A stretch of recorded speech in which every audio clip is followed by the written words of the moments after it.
Comment devenir invincible? C'est une question qui hante de très nombreuses personnes depuis des millénaires. Une poignée d'initiés ont pourtant réussi cet exploit. Voici leur histoire. Imaginez que vous êtes un riche marchand que viviez dans l'Antiquité sur la paisible île de Chypre, 300 ans avant Jésus-Christ, mais qu'un jour, vous perdiez toute votre richesse d'un seul coup. Il s'agit là d'une histoire vraie, celle de Zénon d'Élée. Mais avant de connaître son histoire, pensez à mettre un like et à vous abonner à la chaîne pour plus d'histoires sur le stoïcisme. Zénon perdit toute sa fortune lorsqu'un violent orage engloutit son navire et toute sa cargaison. Ce caprice tragique de la nature anéantit en un instant le travail de toute une vie. Imaginez-vous à la place de Zénon. Comment réagiriez-vous face à la perte soudaine du fruit de tant d'années de labeur, balayé par une force naturelle impitoyable? Quelle serait la réaction appropriée? La colère? La tristesse? Vous sentiriez-vous trahi par la vie? Pour beaucoup, ces réactions seraient naturelles, mais pas pour Zénon, le fondateur du stoïcisme. Un léger ajustement peut avoir un impact éternel, et une petite modification de votre mentalité peut engendrer des transformations majeures. Au cœur du stoïcisme réside la quintessence de l'acceptation et de l'indifférence. Inspiré par Socrate et d'autres éminents penseurs, Zénon a forgé et propagé les principes du stoïcisme. Selon Zénon, malgré notre manque de contrôle sur les événements extérieurs, nous détenons le pouvoir sur nos réactions, et il est impératif d'exercer ce contrôle avec sagesse. Plutôt que de pleurer sur le lait renversé, ou dans ce cas, sur les biens noyés, Zénon a gardé son sang-froid, en restant calme et neutre, malgré sa situation difficile. De nos jours, les stoïciens sont souvent perçus, peut-être à tort, comme des individus imperturbables qui évitent les extrémités émotionnelles, telles que les accès de colère ou les crises d'anxiété. Mais le stoïcisme originel était bien plus riche. Au-delà d'un terme pour désigner les personnes impassibles, il est une façon de voir, d'appréhender et de comprendre le monde, un mode de vie qui a traversé les siècles. Le stoïcisme peut être appliqué aujourd'hui de la même manière qu'il y a des milliers d'années, et ses avantages sont tout aussi importants. Le stoïcisme nous guide dans la transformation des émotions négatives, engendrées par des expériences difficiles, en réflexions qui offrent une perspective unique sur le monde. La perspective est cruciale. Chaque individu, fort de ses expériences distinctes, nourrit une vision unique des choses. Comme les stoïciens se réunissaient, discutaient et enseignaient en public, leur philosophie générale était largement connue. Ils pensaient que les principes stoïciens pouvaient profiter à tous et à chacun, et il n'était donc pas logique pour eux de cacher dans une école ou dans la cour d'un palais. De l'esclave à l'empereur, tous pouvaient embrasser et exceller dans le stoïcisme sans distinction. Et nombreux l'ont fait. Parmi les figures stoïciennes figurent Épictète, autrefois esclave, et dont le nom signifie acquis, Sénèque, un éminent homme d'État, et Marc Aurèle, empereur romain comptant parmi les individus les plus influents de l'histoire humaine. Les stoïciens originels vivaient selon leurs préceptes, rejetant toute discrimination et combattant les inégalités. Ils créèrent le terme cosmopolite, synonyme de citoyen du monde. Aujourd'hui, ce terme évoque des métropoles telles que New York, Toronto, Dubaï et Londres. C'est ce type d'unité et de solidarité que prêchaient les stoïciens, encourageant même, en des temps réfractaires, l'éducation stoïcienne des femmes. Qu'est-ce qui motive un si grand nombre de personnes à embrasser le stoïcisme comme philosophie de vie? Dans un monde imprévisible, nos émotions peuvent souvent perturber le flux des événements. Notre tristesse provient davantage des malheurs inattendus que des malheurs eux-mêmes. La pluie nourrit notre environnement, favorisant la floraison des plantes et rafraîchissant le climat. Pourtant, être surpris par une averse sans parapluie est rarement agréable. Mais pourquoi ne sombrons-nous pas dans le désespoir à chaque averse? Parce que nous anticipons cette éventualité, conscients de son caractère inévitable. Nous savons que nous ne pouvons pas dominer la météo. Et la pluie cède toujours la place à un renouveau lumineux. Le stoïcisme nous guide à anticiper les pires issues possibles, trouvant la paix dans l'acceptation de leur éventuelle survenue. L'un des exercices stoïciens clés, l'inconfort volontaire, vise à cultiver la gratitude. Dormez sur le sol de votre cuisine, prenez des douches froides, ne mangez rien d'autre que des pommes de terre pendant quelques jours, tout en regardant les vidéos de la chaîne Stoic Mindset et abonnez-vous si ce n'est pas déjà fait. Cette pratique aide à réaliser que, malgré les adversités, vous pouvez non seulement survivre, mais aussi prospérer avec le bon état d'esprit. Elle forge également une résilience mentale, nous préparant aux éventuels malheurs futurs. Dans une époque où les publicités nous bombardent continuellement, suggérant qu'un bonheur véritable ne peut être atteint qu'à travers les possessions matérielles ou le statut social, ce message prend une importance cruciale. Nous sommes lancés dans la vie avec une connaissance limitée. Nous grandissons en apprenant des choses à la maison, à l'école et en observant le monde. Le fait est que, bien souvent, ces trois sources de connaissances nous enseignent des choses différentes. La question est de savoir si nous avons besoin d'intérioriser toutes ces connaissances. Si c'est le cas, nous pourrions avoir des attentes irréalistes pour notre vie, conduisant finalement à la déception et à l'insatisfaction. Ce n'est pas une façon de vivre. Nous devrions plutôt nous efforcer de nous améliorer pour nous-mêmes. Nous devons agir pour nous-mêmes et rien d'autre. Lier des attentes externes ou des attaches secondaires à nos actions mène souvent à la déception.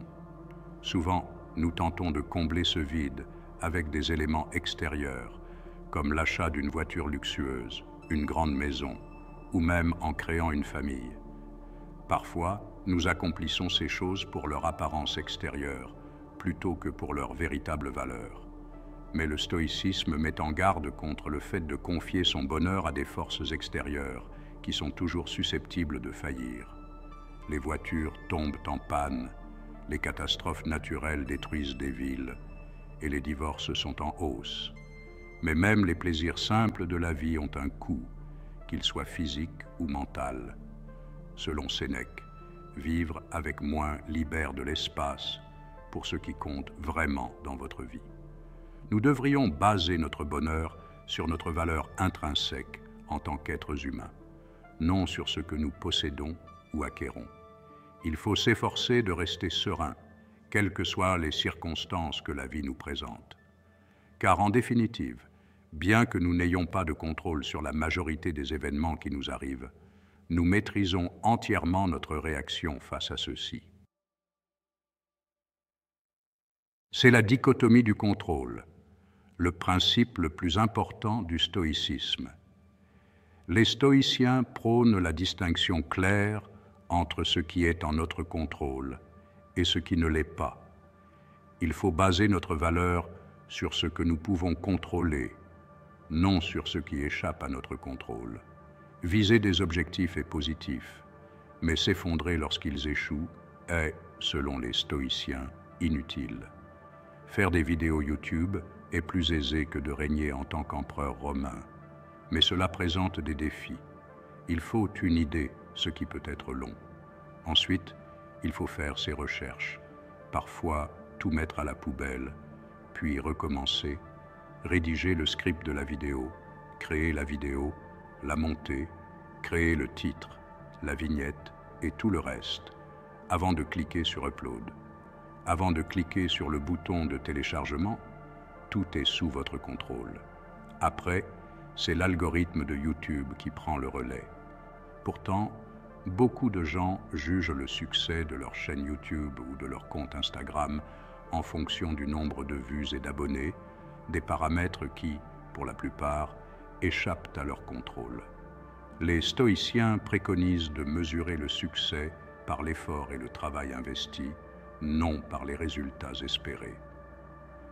Faites confiance au processus. Pensez à une personne qui a travaillé dur au cours des 6 derniers mois. Estimant qu'elle mérite une promotion, elle se présente à son patron avec son rapport de performance. Le patron le remercie, mais ne lui accorde pas la promotion. Et il rentre chez lui en pensant qu'il doit être nul dans son travail. Il n'envisage pas que le patron ait pu simplement se réveiller en colère, que quelqu'un d'autre ait pu être mieux qualifié à ce moment-là, ou que l'entreprise ait simplement perdu de l'argent et n'ait pas pu se le permettre. Il ne connaît pas la raison, mais il est quand même contrarié. S'il avait simplement accordé de l'importance à la qualité du rapport de performance qu'il a remis, s'il avait continué à faire ce qu'il faisait pour obtenir la promotion qu'il voulait, il aurait pu être plus heureux. Avec la perspective appropriée, son objectif n'est pas diminué, mais simplement différé. Ce réajustement de l'état d'esprit est crucial. Un véritable stoïcien ne mesure pas son succès en bénéfices, mais se réjouit de vivre confortablement sans les luxes qu'offre l'argent. Les 4 vertus principales du stoïcisme sont la sagesse, le courage, la tempérance et la justice. La sagesse consiste à faire la distinction entre ce qui est intérieur et ce qui est extérieur, et à choisir notre réaction aux choses qui nous arrivent. Comme l'a dit Viktor Frankl, entre le stimulus et la réponse, il y a un espace, c'est notre pouvoir de choisir notre réponse. Le courage, 2 mots, persister et résister. La tempérance ou la modération, c'est ce que je viens de faire, plus avec moins, dire plus avec moins de mots. Alors que Jeff Bezos et Elon Musk se battent au sommet de la liste Forbes, les stoïciens estiment que la richesse devrait se limiter à l'essentiel, suivi de ce qui est suffisant. La justice est la plus importante de toutes les vertus. Elle enseigne que personne ne doit faire de mal à autrui, car nous sommes tous nés les uns pour les autres, pour nous faire du bien les uns aux autres et non du mal. Nelson Mandela était l'un des dirigeants africains les plus célèbres au monde. Alors qu'il luttait contre l'apartheid, il a été condamné à la prison à vie, où il est resté 27 ans avant d'être libéré. Lorsqu'il a été libéré, il a été élu président de l'Afrique du Sud, et de nombreuses personnes pensaient qu'il allait punir brutalement toutes les personnes qui avaient un rapport avec l'apartheid ou son emprisonnement, mais bien sûr, il n'en a rien été. Tout au long de sa détention, Mandela a lu les œuvres de Marc Aurèle et a appris de nombreuses valeurs fondamentales du stoïcisme qu'il a mises en pratique tout au long de sa vie. Nelson Mandela a prôné la réconciliation au lieu de la vengeance. Il a souligné que le passé était hors de leur contrôle, les encourageant à construire une nation meilleure pour l'avenir. Telle est la voie du stoïcien. Dans la médecine, le stoïcisme est au cœur de la thérapie comportementale, rationnelle et émotive, et la logothérapie. Cette thérapie aide les patients à identifier les schémas de pensée négatifs liés à des problèmes émotionnels et comportementaux. Elle encourage à remettre en question le fondement logique des pensées négatives, permettant de les remplacer par des croyances plus saines et constructives, une fois qu'il est évident qu'elles sont infondées. La logothérapie repose sur le principe stoïcien d'un but intrinsèque à chaque être humain, même dans les moments difficiles. Cependant, cela reste plus aisé à dire qu'à accomplir. C'est un processus comme les autres. Il faut redéfinir notre pensée, éliminer l'ancien pour accueillir le nouveau. Pour résoudre les problèmes de bonheur, nous devons pratiquer l'estime de soi. En redéfinissant notre valeur autour des éléments sous notre contrôle plutôt que sur ceux qui ne le sont pas, nous pouvons mener une vie plus heureuse et plus épanouissante. Le stoïcisme nous guide à travers les tempêtes passées et présentes pour naviguer vers des eaux plus paisibles. Même si notre bateau sombre et que nous périssions tous, nous pouvons trouver de la satisfaction dans une vie bien vécue, peu importe sa durée. Car n'oubliez pas que tout a un sens. Merci d'avoir visionné la vidéo jusqu'au bout. Si cette dernière vous a plu, pensez à mettre un like, un commentaire et à vous abonner. Merci pour le soutien et prenez soin de vous.